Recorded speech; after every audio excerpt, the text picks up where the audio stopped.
पछिल्लो समय देशमा बुँदा नम्बर 179 ले हलचल मच्चाइदिएको छ। आर्थिक वर्ष 78-79 बजेटको बुँदा नम्बर 179 जसमा ढुङ्गा गिटी बालुवा बेचेर व्यापार घाटा कम गर्ने सरकारको योजना प्रष्ट छ। व्यापार घाटा कम गर्ने बहानामा चुरे भावर दोहन गर्ने सरकारको खेल रहेको भन्दै पूर्व राष्ट्रपतिदेखि नागरिक समाजसम्मले विरोध चर्काएका छन्। ढुङ्गा गिटी र बालुवा भारत निकासीले चुरे भावरमा अत्याधिक दोहन भएको भन्दै 2071 सालदेखि निकासीमा रोक लगाइए पनि प्रधानमन्त्री केपी शर्मा ओली नेतृत्वको सरकारले ढुङ्गा बालुवाको बहानामा नीतिगत भ्रष्टाचार गरेको आरोप छ। चुरे भनेको समथर भूभाग, तराई सिद्धिने बित्तिकै दक्षिणबाट उत्तरतिर उठेको भाग चुरे हो। चुरेलाई शिवालिक पर्वत पनि भनिन्छ। चुरेलाई करिब 4 करोड वर्ष पहिले हिमालयको उत्पत्तिको क्रममा नदीजन्य पदार्थहरू थुप्रिएर बनेको सबैभन्दा कान्छो पहाडको रूपमा लिइन्छ। त्यसरी सबैभन्दा कान्छो, सबभन्दा कमलो र सबैभन्दा कमजोर पर्वत श्रृङ्खला रहेको क्षेत्र हो। चुरेमा खास गरी बलौटे ढुङ्गा, माटे ढुङ्गा पाइन्छ। ससाना मानवीय गतिविधि र हलचलले पनि चुरेलाई कमजोर बनाइरहेको हुन्छ। थेग्न नसकेपछि भत्किन्छ।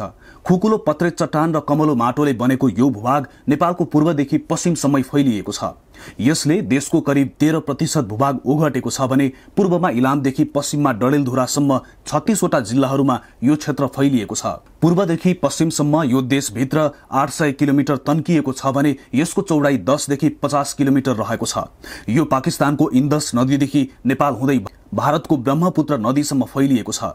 अहिले यो क्षेत्रमा राम्ररी नखादिएका खुकुलो पत्रे चट्टान भएको र महाभारतबाट बग्ने नदीहरू यही चुरे क्षेत्र भई तराईतर्फ बग्ने हुँदा प्राकृतिक रूपले यो क्षेत्र अत्यन्त संवेदनशील रहेको बताइन्छ। चुरे सकिने बित्तिकै भावर अनि त्यसपछि तराईको समथर भूभाग रहेको छ। चुरेका कारण प्राप्त हुने प्राकृतिक स्रोतले गर्दा नै तराई रहन सक्ने, नत्र त्यसको विनाश अनि साथै त्यहाँको जनधन जोखिममा पर्छन्। चुरेको महत्व त्यहाँको जमिनको उत्पादकत्वमा मात्र नभई विपदसँग पनि जोडिएको छ। जथाभावी दोहन वा अव्यवस्थापनका कारण बाढी र पहिरो दुवै जोखिम उच्च हुने विज्ञहरू बताउँछन्। चुरे क्षेत्र पानी सञ्चित गर्ने भण्डारण पनि हो। यसले दक्षिणतिर समथर फैलिएको तराईका लाखौं मानिसहरूका लागि पानी सञ्चय गरिदिन्छ। नेपालमा वर्षमा करिब 3.5 महिना वर्षा हुने गर्छ भने अरू बेला पानी फाटफुट मात्रै पर्छ। प्राकृतिक भण्डारको हिसाबले हिमालमा जम्ने हिउँ यहाँको प्रमुख जल भण्डार हो भने चुरे क्षेत्र र भावर क्षेत्रले चाहिँ तराईका निम्ति भूमिगत जल भण्डारको काम गरेका छन्। त्यसरी तराईका निम्ति चुरे क्षेत्रले भूमिगत जल भण्डारको काम गरेको विज्ञहरू बताउँछन्। सँगै प्राकृतिक विपद नियन्त्रणमा पनि यसको अहम भूमिका छ। केही दशक अघिसम्म चुरेबाट पानीसँगै बग्ने मलिलो माटोले तराईमा कृषि बालीका लागि लाभ दिएको थियो। अहिले भने अनियन्त्रित रूपमा चुरेबाट बग्ने त्यही माटो तराईका लागि अभिशाप बनेको छ। त्यसले प्रकोप र त्रास फैलाएको छ। तराईको मलिलो जमिन मरुभूमि बन्दै गएको छ।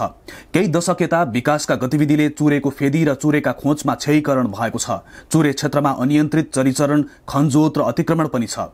जैविक विविधताको दृष्टिकोणबाट पनि चुरे उत्तिकै महत्वपूर्ण मानिन्छ। हाम्रा धेरैजसो राष्ट्रिय निकुञ्जहरू जस्तो कि चितवन राष्ट्रिय निकुञ्ज र पर्सा निकुञ्ज सहित देशका करिब 7 वटा संरक्षित क्षेत्र यही चुरे तराई क्षेत्रमा पर्दछन्। जीवजन्तु विविधताको हिसाबले नेपालमा पाइने 1918 प्रजाति मध्ये 1308 चुरे तथा तराई मधेस क्षेत्रमा पाइन्छ। नेपालमा पाइने संकटमा परेका 493 प्रजाति मध्ये 319 यही क्षेत्रमा पाइनुले यो क्षेत्र संरक्षणको दृष्टिले महत्वपूर्ण छ। चुरे यस्तो क्षेत्र हो जहाँ कुनै डाँडामा अलिकति खोस्रिने हो भने त्यसले दशकौंसम्म त्यहाँको जमिन अस्थिर बनाइदिन्छ। चुरे क्षेत्रमा मात्रै 10,000 भन्दा धेरै पहिरो जान सक्ने स्थल पहिचान भएको छ। त्यसमाथि निकासीका निम्ति उत्खनन त अनुचित नै रहेको विज्ञहरूको दाबी छ। हुन त चुरे व्यवस्थापनको गुरुयोजनामा पनि व्यवस्थित र वैज्ञानिक ढंगले निश्चित ठाउँबाट निश्चित परिमाणमा नदीजन्य सामग्री उत्खनन गर्न हुने नै उल्लेख छ। वास्तवमा कतिपय स्थानमा त वैज्ञानिक उत्खनन जरुरी नै हुने पनि बताइन्छ। तर उत्खननका क्रममा व्यापक लापरवाही हुँदा जोखिमसँगै विरोध बढेको हो। सरकारले 2066 सालदेखि राष्ट्रपति चुरे संरक्षण कार्यक्रम सुरु गरेको हो। 2071 सालको असारमा सरकारले राष्ट्रपति चुरे तराई मधेस संरक्षण विकास समिति गठन गर्यो अनि त्यसलाई संरक्षण क्षेत्रको रूपमा घोषणा पनि गर्यो। उक्त विकास समितिकै अग्रसरतामा चुरे तराई मधेस संरक्षण तथा व्यवस्थापन गुरुयोजना 2074 सालमा बनेको छ। उत्खनन गर्दा वातावरणीय प्रभाव मूल्याङ्कन पनि महत्वपूर्ण मानिन्छ, जसमा उत्खनन गर्ने स्थल, त्यहाँको लम्बाई, औसत गहिराई, चौडाई अनि उत्खनन गरिने परिमाण उल्लेख हुनुपर्छ। नदीको पुल भएको स्थानको हकमा त्यहाँको 500 मिटर वरपर उत्खनन गर्न नपाइने नियम छ। तर यथार्थमा यस्ता नियमको पालना भएको पाइँदैन। त्यसैले 2071 साउन 4 गतेदेखि चुरे क्षेत्रमा ढुङ्गा, गिटी, बालुवा जस्ता सामग्री उत्खनन गर्न बन्द गरिएको छ। चुरे क्षेत्रमा मात्रै 10,000 भन्दा धेरै पहिरो जान सक्ने स्थल पहिचान भएको विज्ञहरूले बताएका छन्। त्यसैले व्यापार घाटा कम गर्न भन्दै विदेश निर्यात गर्न दिनु त अनुचित भएको भन्दै विरोध भएको हो।